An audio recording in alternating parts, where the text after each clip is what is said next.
¿cómo es? En la lámina anterior, si se dan cuenta. Aquí va una viñeta, aquí va otra viñeta. Entonces, cuando mostramos la sección, tenemos que especificar también en qué sentido lo estamos presentando, ¿ya? Entonces, esas vigas en dos direcciones se llaman aligeradas en dos direcciones, que viene correspondiendo al ejemplo que les dije 7.2 del libro de quién, de Segura Franco, ¿ya? Entonces, esa normatividad de cómo son las losas, cómo debe ser la altura, cuál debe ser el espesor de la losa, el espesor de la loseta, el ancho del nervio, lo vas a encontrar en el título C813, ¿ya? De la norma NSR 10. Es indispensable que ustedes tengan la norma para estar revisando toda esta titulación, todo este articulado, porque hablamos de títulos y hablamos de artículos. Por ejemplo, el 813 es un artículo del capítulo 8 de la norma NSR 10. Entonces, la norma se divide en títulos, ¿ya? El título es el C, el capítulo en este caso es 8. 813 viene siendo el artículo principal que va a hablar de esas losas. Tienen que tener mucho cuidado con el manejo del código porque ahí es donde le van a decir muchísimas cosas. El espesor de la loseta se la van a decir en qué? El C813.6. Que dicen que el T mínimo debe ser de 4.5 centímetros. Normalmente nosotros no ponemos 4.5 centímetros, sino que colocamos ¿cuánto? 5 centímetros.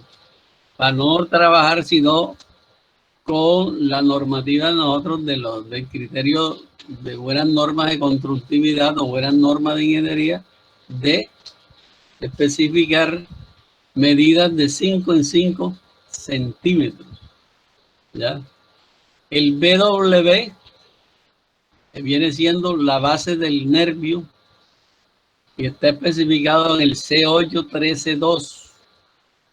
Ustedes normalmente deben tener su código o mandarlo a imprimir para que rectifiquen todas estas normas. Y el B mínimo es de 100 milímetros, o sea, 10 centímetros. El ancho promedio mínimo debe ser de 80 milímetros.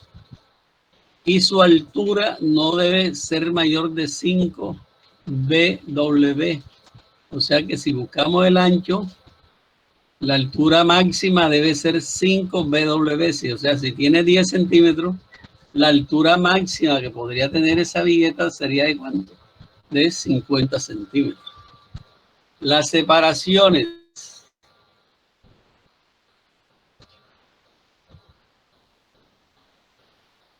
La separación entre viguetas dice que la separación máxima debe ser de 1.50 metros. Eso lo decía el código, el código ACI del 2008, de donde viene la norma nuestra NSR 10, pero resulta de que ya eso está revaluado. Y entonces tiene dos limitantes. Ese máximo 1.50 o ese máximo se calcula como 3.5 H. ¿Ya? 3.5 H es la altura total. Por ejemplo, si usted tiene una viga,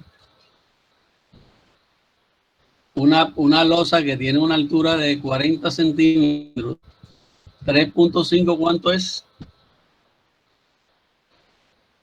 40 por 3.5.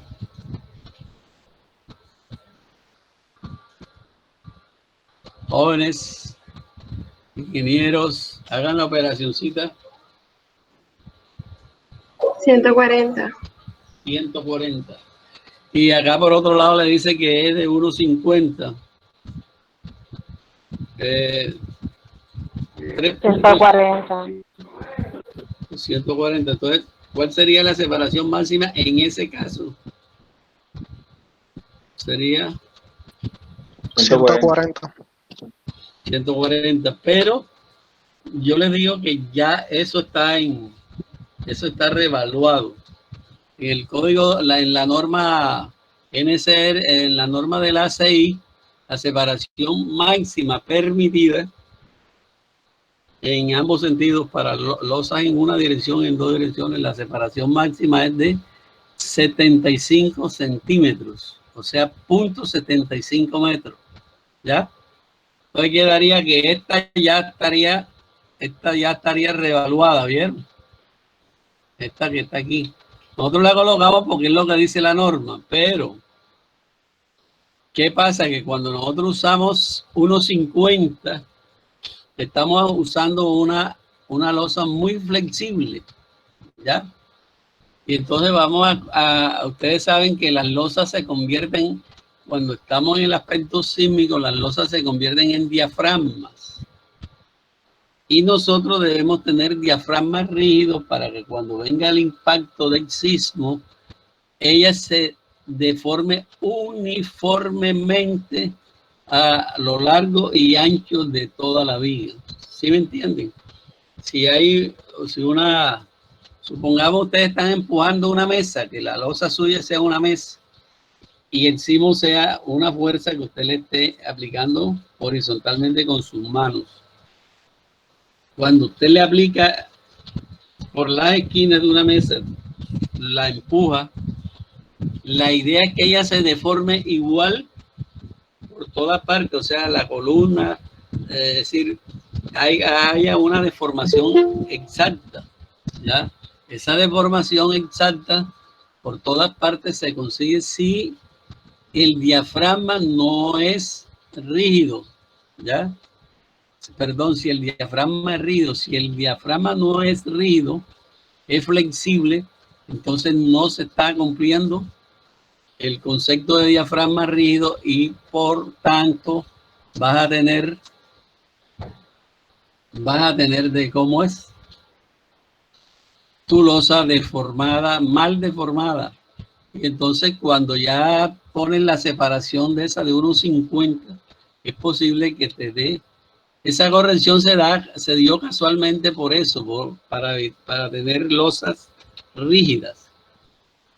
Con losas rígidas obtenemos diafragmas rígidos, ya, diafragmas rígidos no flexibles. Esta es cómo es lo importante que debemos conservar en este caso. Este otro sí se sigue conservando. Entonces, en ese caso tendríamos 75 y 3, ganarías de 75, ¿sí? Esa sería la separación entre viguetas centro a centro, ¿ya? Entonces, es importante que tengan ese cuidado.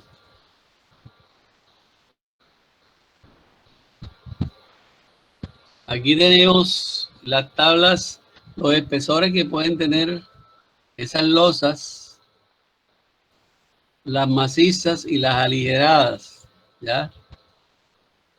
Para calcular los espesores cuando no se vayan a calcular deflexiones. Tenemos la tabla, esta tabla hemos venido hablando desde el principio y hay la tabla CR95. La CR95 tiene otros valores que si tienen en cuenta cuando tienen muros que van a tener problemas de rigidez. Y acá tenemos otra tabla que la vamos a encontrar en la 95C, espesores mínimos de losas sin vigas interiores. Ahí hay un ejemplo, creo que uno de los ejemplos que está por resolver es con vigas interiores.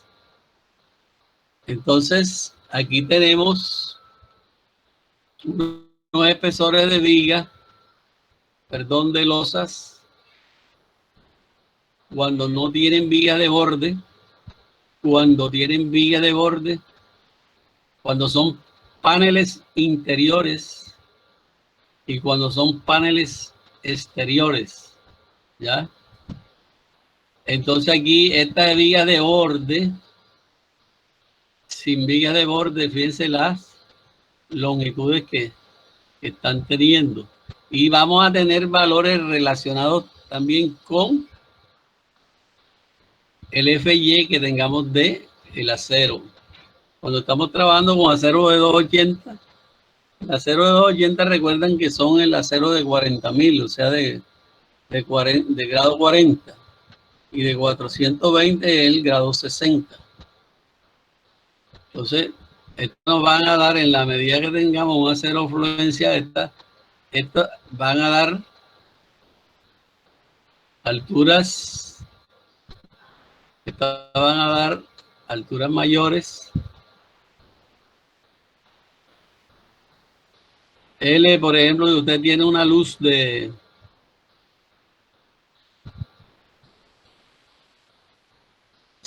van a estar trabajando con donde LN es la luz libre, sacando los apoyos.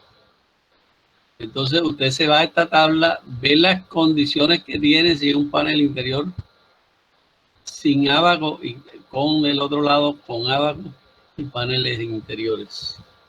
Entonces todas estas tablitas tienen ustedes que irlas teniendo para en el momento que vayan a hacer el examen o estén haciendo sus talleres, pues tengan a la mano todas esas tablas que se les están recomendando.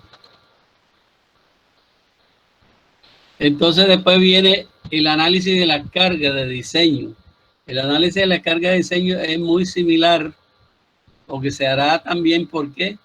Por metro cuadrado de placa.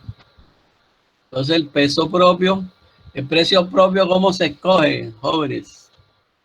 Esa tabla que vimos acá sirve para qué, la tabla anterior. Sirve para determinar qué. El espesor. Los espesores, exactamente. Sin tener que calcular deflexiones. Entonces, cuando calculamos el espesor, el paso seguido podemos conseguir el peso propio de la losa. ¿Cómo lo conseguimos? Multiplicando el espesor por el peso específico de la losa, y ahí le daría que de una vez metro cuadrado. Bueno, hay cosas importantes que ustedes deben conocer. Que una cosa es el peso propio y otra cosa es la carga muerta o carga sobreimpuesta. Ya hemos hablado en varias oportunidades, la carga sobreimpuesta es una carga muerta, pero es lo que yo le voy a poner a mi estructura, como va a ser la baldosa, los morteros de afinado, los muros, es decir, todo esto que estamos mostrando aquí, ¿ya? Todo esto que ven aquí, exacto, todo lo demás que va a quedar permaneciendo, pero que no es peso propio. Peso propio es el peso del elemento, viga, losa, vigueta, ese es el peso propio. Y el otro, generalmente, los calculistas de casi toda Sudamérica le llaman carga muerta sobreimpuesta. Y cuando vayan a hacer el análisis en el cómo es, en el SAT o en el ETAT, les recomiendo que la distingan, pongan carga sobreimpuesta y peso propio. ¿Por qué? Porque el SAT, en forma instantánea, usted apenas coloque las dimensiones de la columna y de la viga, ella internamente le va a considerar el peso propio, a menos que usted en el programa le diga que no lo considere, ¿ya? Entonces, la carga muerta tiene esas dos cosas que hay que tenerla en importancia.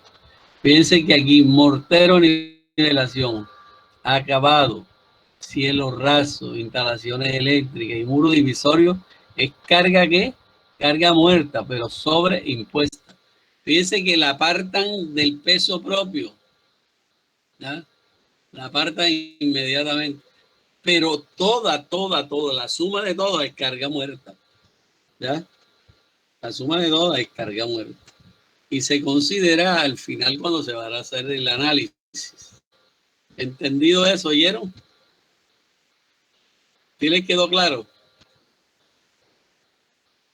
Es cosa de interpretación, o sea, peso propio es todo lo que es el elemento estructural de concreto, ¿ya? La loseta, la vigueta, la columna, todo eso son pesos propios, ¿ya? Pues cuando usted está montando en el programa, le preguntan cuál es el peso propio. Es más, hay programas que te preguntan cuál es el peso propio, o no te preguntan por el peso propio porque ellos lo toman de la configuración que usted le está dando. Entonces le va a preguntar carga muerta sobreimpuesta. Y mucha gente queda azul ahí, ¿ya? La carga muerta sobreimpuesta es esto, ¿ya? Esto de aquí para abajo, ¿ya? Porque el peso propio de la loseta lo considera él como peso propio. O si no es viga, como no lo vas a meter, entonces debe meter en este caso el peso, ¿verdad? Porque él va a considerar son los elementos estructurales básicos, como que, como las vigas maestras y las vigas de amarre y las columnas. El peso de la loseta hay que meterlo como peso sobreimpuesto. Ya.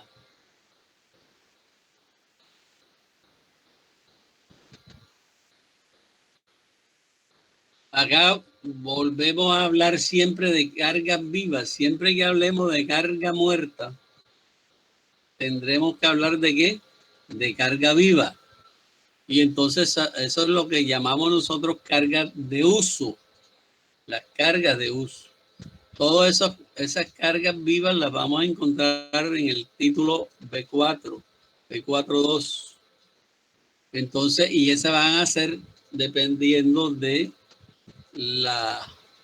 lo que nosotros vayamos a tener en, en la estructura determinada, si vamos a hacer una estructura para un escenario, para un hospital, para una universidad, para un estadio, ¿ya? Para una oficina residencial. Todos esos valores tienen unos valores que están en el código y que tienen por carga viva. Y fíjense que hay partes específicas, por ejemplo, las cargas vivas para escaleras y los balcones tienen unas cargas vivas especiales, ¿ya? Las escaleras pues, son, fíjense que por ejemplo en un momento tienen un tren de uso diferente los balcones y las escaleras y por eso les ponen una mayor cantidad de carga viva. En cambio que las habitaciones, también otras cosas de uso, por ejemplo, ustedes cuando van a estudiar para depósito de libros, las bibliotecas, todo eso, el título B, ustedes van a encontrar ahí la diferencia. Incluso ahí encontrarán la explicación de muchas cargas vivas.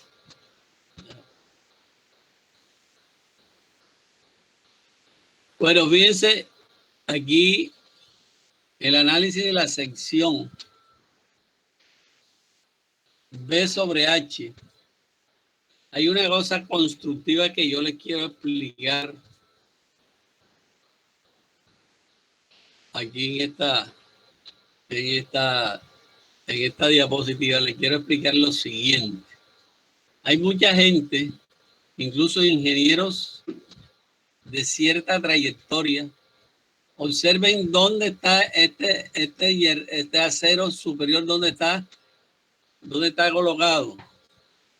El que está en la parte superior está colocado dentro de la loseta.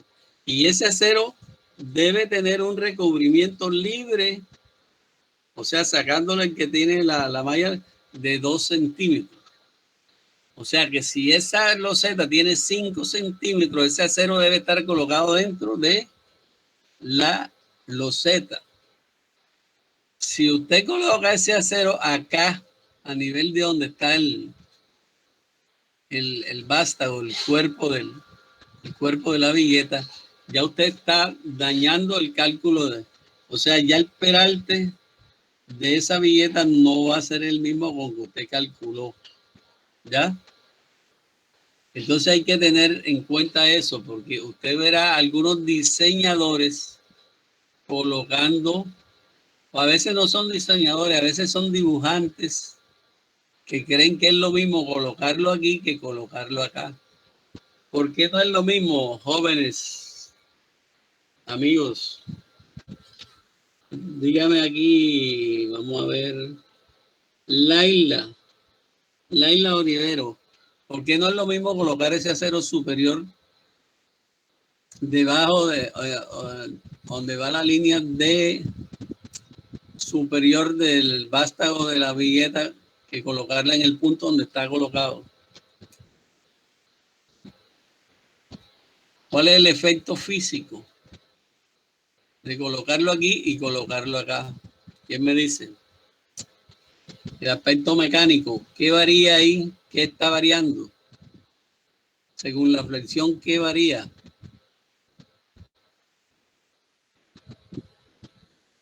¿Cómo se llama la distancia que hay del centro de este acero al centro de este acá? ¿Cómo se llama esa distancia? De efectivo. ¿Cómo? De efectiva, exactamente. De efectivo. Si usted le baja acá donde está el cuerpo el final, en la parte superior del cuerpo del vástago, de la vigueta, ¿qué le está disminuyendo? El D efectivo. Si le disminuye el B efectivo, le está disminuyendo ¿qué entonces? A esa vigueta. Jóvenes, ya van a empezar a diseñar, ya están casi saliendo a diseñar. ¿Quién me contesta? Alumno de Fernando Silva, alumno del profesor Mulet. La pregunta. Profe, va a cambiar el área también de ¿La acero. qué? ¿Va a cambiar qué? El área de acero también influye ahí. Pero ¿qué más se va a disminuir? Cuando usted le dan una viga y le dan una cantidad de acero, usted hace un análisis y determina la capacidad que tiene esa viga, ¿verdad? Si usted El momento también se ve influir. exactamente. Entonces esa viga ya no tiene la misma capacidad. Entonces, si usted la calcula... Profe, ahí también lo tendría. ¿Cómo? ¿Cómo? No tendría también el problema de confinamiento también con respecto a las otras viguetas. Exacto, se presentan varias cosas, sí, claro. O sea, Ya, pero básicamente es que le disminuyen la capacidad a esta vigueta. Y recuerden que esta vigueta es un elemento secundario. ¿Ya? La vigueta es un elemento secundario. Porque los primarios van a ser las vigas donde llegan estas viguetas, ¿sí o no? Los primarios, o sea, las vigas maestras. Entonces, si nosotros bajamos ese peralte o esa altura efectiva, vamos a disminuir la capacidad de esa vigueta. ¿Ya? Y así sucesivamente vamos haciendo con todo. ¿Ya?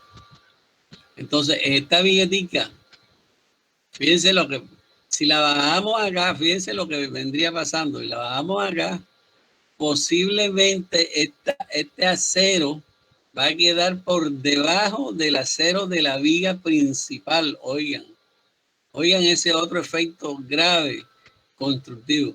Este acero debe ir ¿por dónde? ¿Por encima o por debajo de la viga maestra? Fíjense que esa vigueta va a apoyarse ¿en dónde? En sus extremos se va a apoyar ¿en qué? En las vigas maestras, ¿verdad? O las vigas principales. Si yo la bajo, es muy posible que esa vigueta esté pasando por debajo del acero principal de la viga. Entonces no lo estaría cargando. ¿Se dan cuenta? Eso sería el otro error grave. Las vigas de las viguetas deben siempre ir descansando sobre el acero de las vigas principales. ¿Entendido? Entonces no es tanto dibujar ni de hacer, sino saber cómo va a funcionar. ¿Por qué? Porque estas viguetas van a ser cargadas por las vigas. Y las vigas a su vez van a ser cargadas ¿por quién? ¿Le van a mandar carga a quién? A las columnas. A las columnas, exactamente. Entonces yo tengo que procurar que esta vigueta que esté armada aquí le mande la carga a qué. Este acero debe ir por debajo debe estar cargado en la viga de abajo, en la parte superior, y este debe estar también en la parte superior de las vigas maestras. Si no, no estamos armando bien Y muchas veces uno se monta una placa a hacer una revisión y encuentra que el acero está mal colocado. ¿Ya? Entonces, esos son los oficios que a usted les va a tocar hacer recién graduaditos. Ustedes los montan en una placa que le revisen el acero al maestro, que revisen el acero al ingeniero contratista, si usted es el interventor. Y esas son las fallas que se pueden presentar en los armados. ¿Entendido esa parte?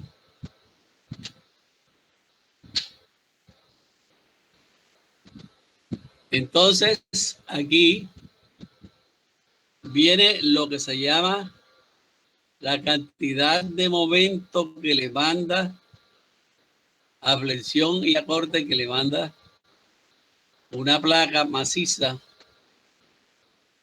o una placa aligerada a su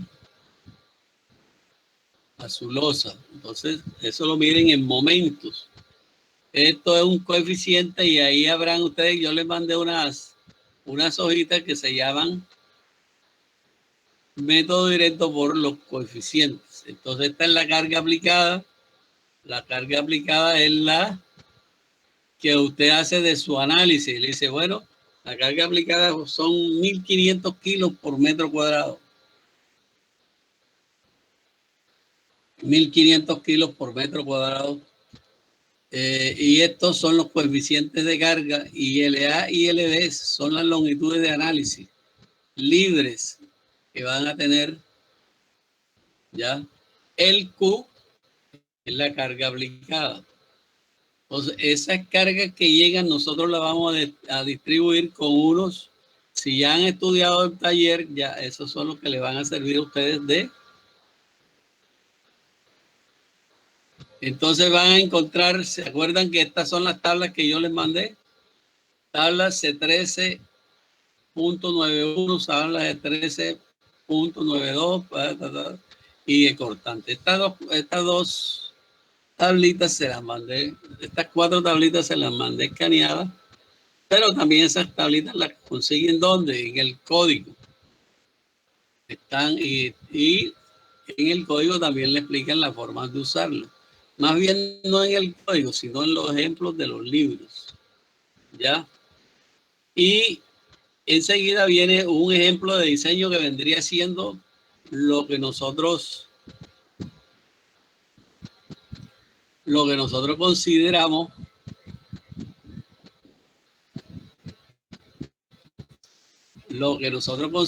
los ejemplos que yo les puse a estudiar. El 7.1.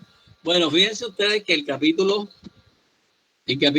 7 del libro de Segura Franco, en la primera clase que tuvimos eso, yo les dije mal porque les dije que era el capítulo 6, es el capítulo 7. Si ustedes analizan esos ejemplos resueltos ahí, él les empieza él se inmiscuye con todo lo que son placas, pero después también se mete en la parte de cómo calcular esas placas con programas de computador.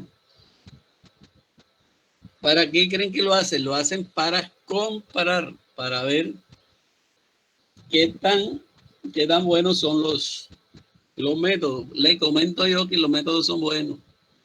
Lo que pasa es que debido a que son largos, ustedes se darán cuenta en el ejemplo que van a hacer, en los 3 ejemplitos que le mandé, son largos. Entonces, ¿qué pasa?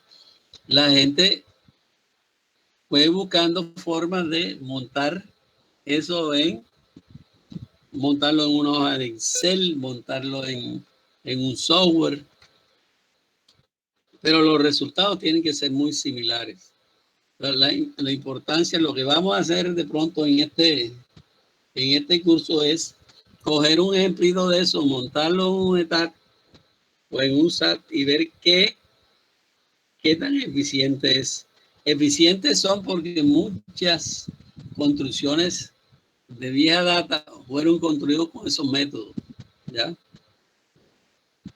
Y tienen una parte muy eficiente, que es que no necesitamos computadores, sino que asignamos los momentos y con esos momentos estamos diseñando las placas, ¿ya? Lo único que no tienen esos ejemplos es que la carga de qué. Hablamos en esas losas, hablamos nada más de cargas que gravitacionales. No hablamos sino de cargas gravitacionales. Entonces lo único que nos faltaría por colocar será el qué. ¿Qué le tendríamos que meter a esas cargas que tenemos ahí? Las cargas que, las fuerzas que vieron ustedes en análisis. Ustedes en análisis vieron todo lo que son cargas gravitacionales y después vieron las cargas horizontales. ¿Cuáles son las cargas horizontales que nosotros encontramos, jóvenes? Básicamente las de sismo, las de viento. La de viento. Y a veces empuje de tierra y a veces también, ¿qué más? Empuje de agua. ¿Ya? Esas son las 4 principales que encontramos como fuerzas laterales y esas generalmente las usamos aplicadas ¿qué? ¿En dónde las aplicamos? En los nudos de los pórticos. Y esa nos va a causar ¿qué? Desplazamientos laterales. ¿Se acuerdan que cuando habían pórticos con desplazamientos laterales y pórticos sin desplazamientos laterales? Cuando estamos hablando de cargas gravitacionales, nosotros consideramos que el pórtico o los pórticos, el sistema aporticado, sea como es, sea con el sistema dual o sea con el sistema aporticado, si son cargas gravitacionales no van a tener desplazamiento, pero apenas le ponemos una carga horizontal en los nudos ya van a haber desplazamiento y en ese momento va a cambiar sensiblemente el problema que nosotros estamos resolviendo. ¿Entendido?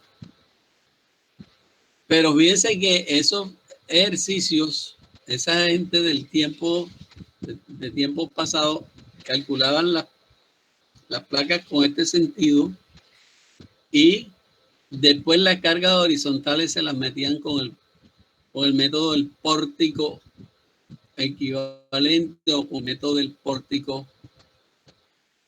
de la carga el método del portal, que son que se le meten cargas horizontales o sea, suponían una carga de sismo, suponían. Claro que esa suposición era dentro de unos rangos, ¿ya? Suponían unas cargas de sismo y se la colocaban en los nudos a los pórticos. No era que no la consideraban, sí la consideraban. Entonces, le metían eso y le adicionaban ese efecto y luego de eso hacían una envolvente y calculaban las envolventes de momento tanto para vías como como para columnas. Entonces ahí aparecen los efectos de... Bueno, entonces hoy vamos a ver si vamos a mostrarles los ejemplos que ustedes deben estar desarrollando.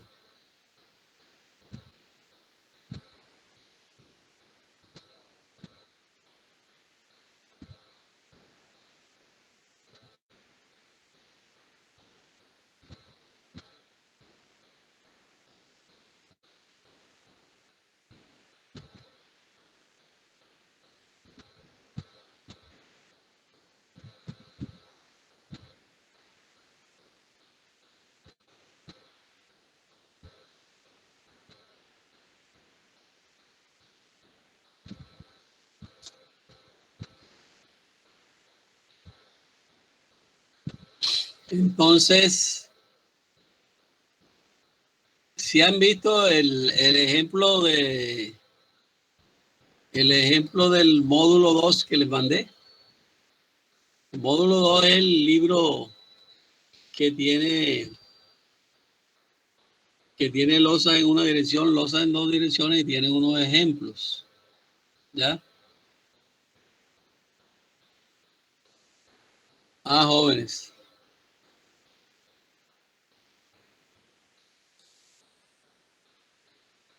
Sí, profesor. Sí, profesor. Ahí en el módulo 2 estuve viendo que calculan el espesor de una manera diferente a como lo hacen en los videos.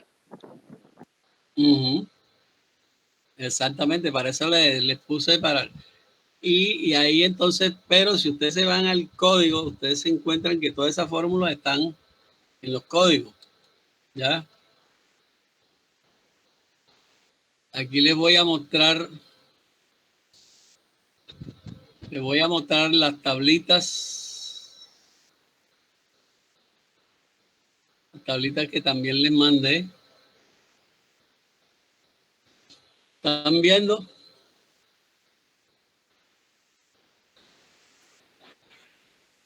Sí, profe. Bueno, entonces estas tablas en la presentación, las que se llaman C1391, raya 1 en este caso, son coeficientes para momentos negativos. ¿Ya?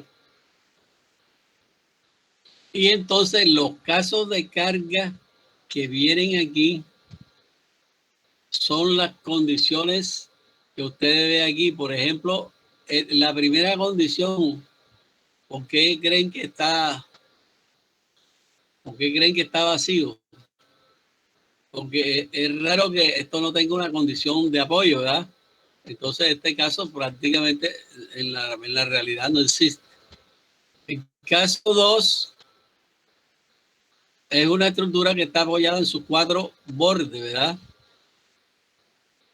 En sus 4 bordes, que viene siendo similar al ejemplo 7.1 que tiene en, ¿cómo es? Que tienes en el ejemplo de Segura Franco, en el libro de Segura Franco. ¿Qué hacen? ¿Cómo aplican estas tablas? Estas tablas se aplican hallando la relación, esta LNA, que vendría siendo el ancho sobre el largo, ¿ya? Entonces, cuando mucho te va a dar un valor igual a 1. Cuando eso sucede, los dos valores negativos tienen un coeficiente tanto para el lado ancho como para el lado largo de 0,45. Y va sacando unos coeficientes. Y de esos coeficientes va a estar sacando los factores que van a afectar al momento que usted va a distribuir. Entonces, en el sentido A va a distribuir con un coeficiente y en el sentido B va a distribuir con otro coeficiente. Y de ahí salen los dos momentos, los dos sentidos. Entonces, el otro caso es de apoyo cuando tiene apoyo en dos bordes que los bordes están opuestos. El cuarto caso cuando tiene apoyo en dos bordes continuos, ¿sí? Profe, Acá, los coeficientes De caso 3, coeficiente A son 0. El caso 3. ¿Cuál es el Sí, caso los 3? coeficientes A. Es el que tiene los Ah. dos bordes continuos. Tiene El dos bordes coeficiente A y el continuos. 0. El coeficiente acá debe ser 0, sí. Sí. No, Ah, no ok. aparece. Ya. No aparece. Entonces, fíjate, aquí tienes esta otra. Aquí tienes esta. Entonces, según el caso que usted vaya presentando, fíjese este otro caso que es similar al otro. ¿Ya? Fíjese aquí. Entonces, según lo que usted, entonces vas a distribuir o no en dos direcciones. ¿Ya? Aquí, fíjate que está aquí una losa. Esta sería una losa apoyada en dos direcciones, ¿verdad? ¿Sí o no? El caso 3. Entonces no distribuye sino en esa forma. ¿Ya? Aquí pasaría lo mismo. Aquí sería una losa en qué? En una En dirección. una dirección. Claro.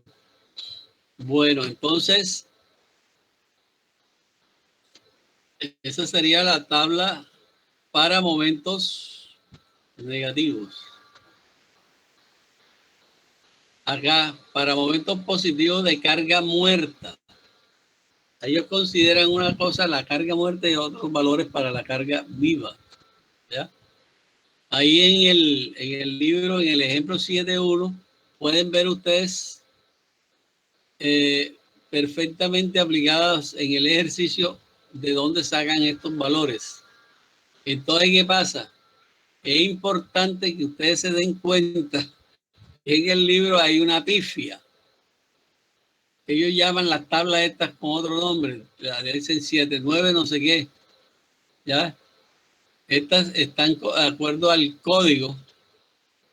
Entonces, yo en un curso pasado ¿cómo es? Creía que era, el error es del libro que no ponen son las mismas tablas, exactamente las mismas tablas. Lo que pasa es que ellos no la referencian como están en el código, sino como están en el código del 98. No es que estén malas, ¿ya?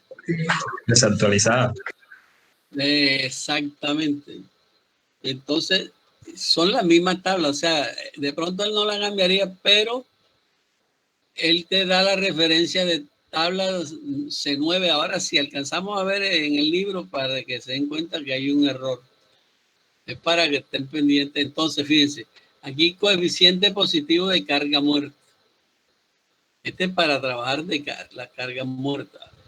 Hay también uno para trabajar carga viva. ¿Ya? Entonces, aquí hay para trabajar con carga viva y para trabajar con carga muerta. Y para trabajar con momentos negativos. ¿Ya? Y la última es para trabajar con cortante.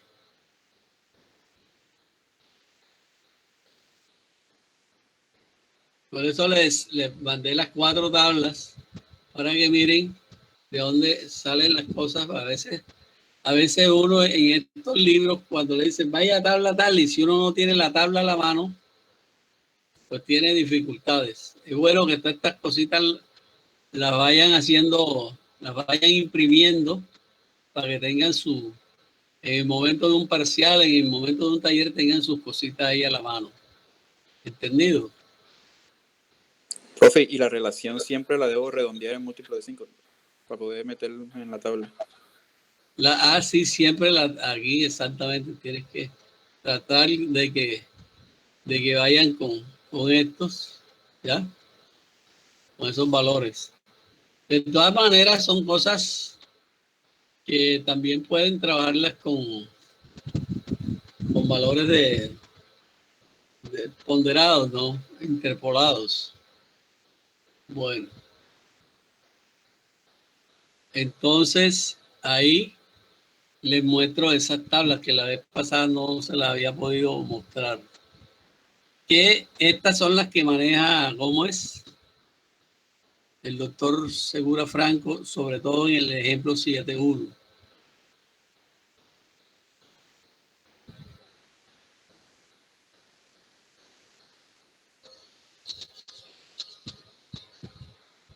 Entonces, vamos a ver si podemos presentar el ejemplo de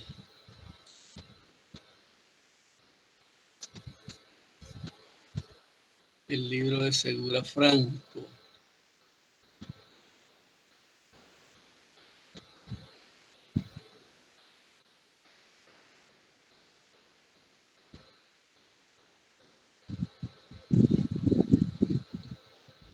¿Sí están viendo? No, profesor. Bueno, permítanme un momentito.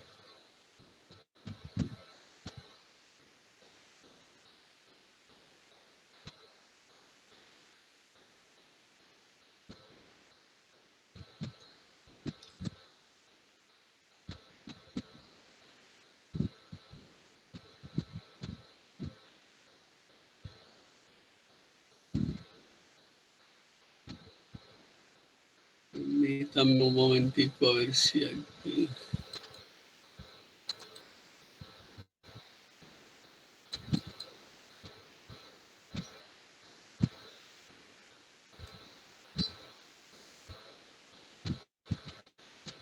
Si están viendo Sí,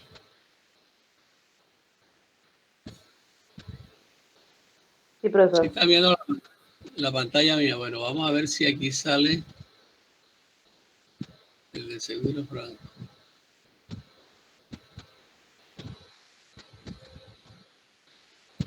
Y ahora,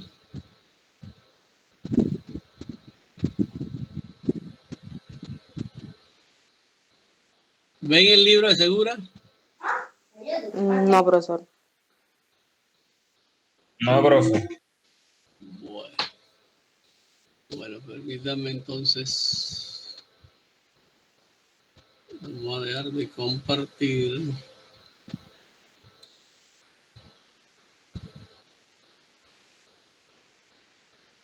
Vamos aquí a...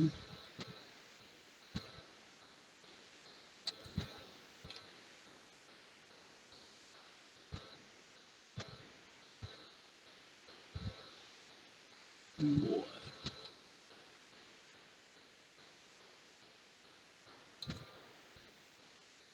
módulos.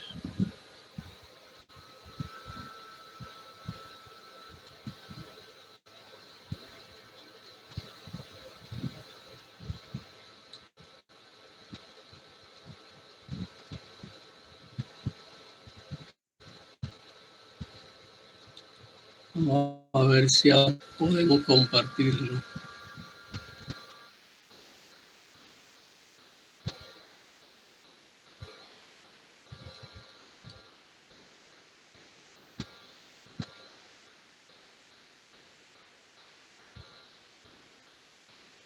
Ay, pasó igual a la vez pasada.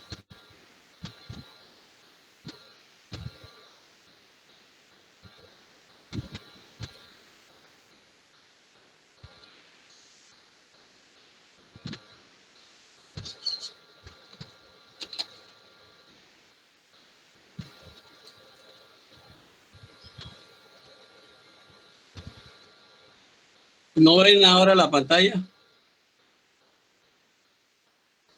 No, señor. Nada, profe.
ver.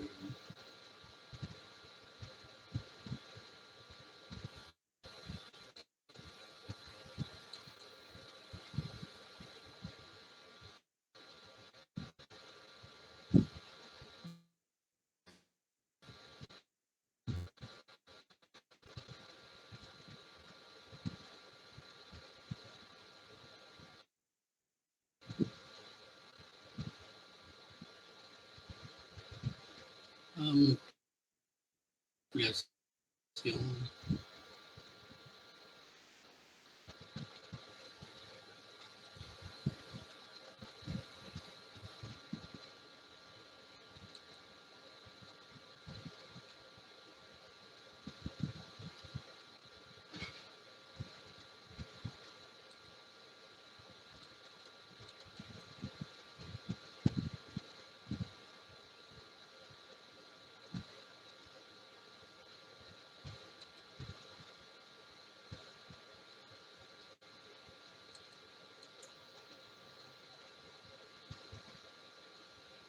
Ver.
minutos. Algunos 10 minutos.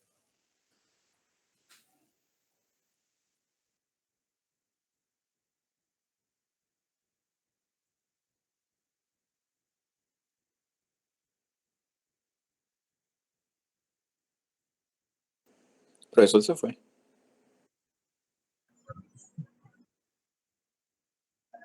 Sí, ya se acabó la clase.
Bueno, muchachos, he tenido dificultades para abrir los PDF, no sé qué tengo.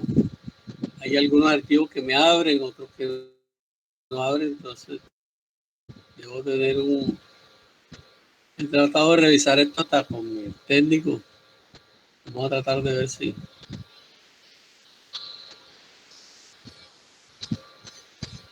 ahora podemos hacerlo.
¿Aló? Sí.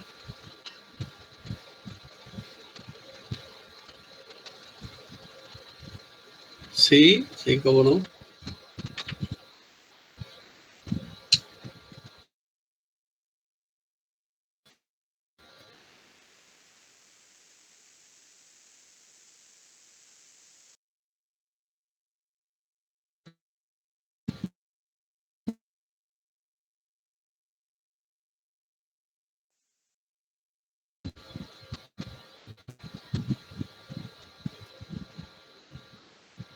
Ujú.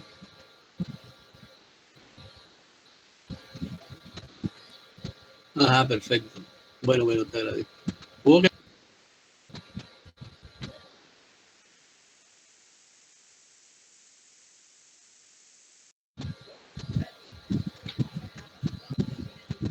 Ujú.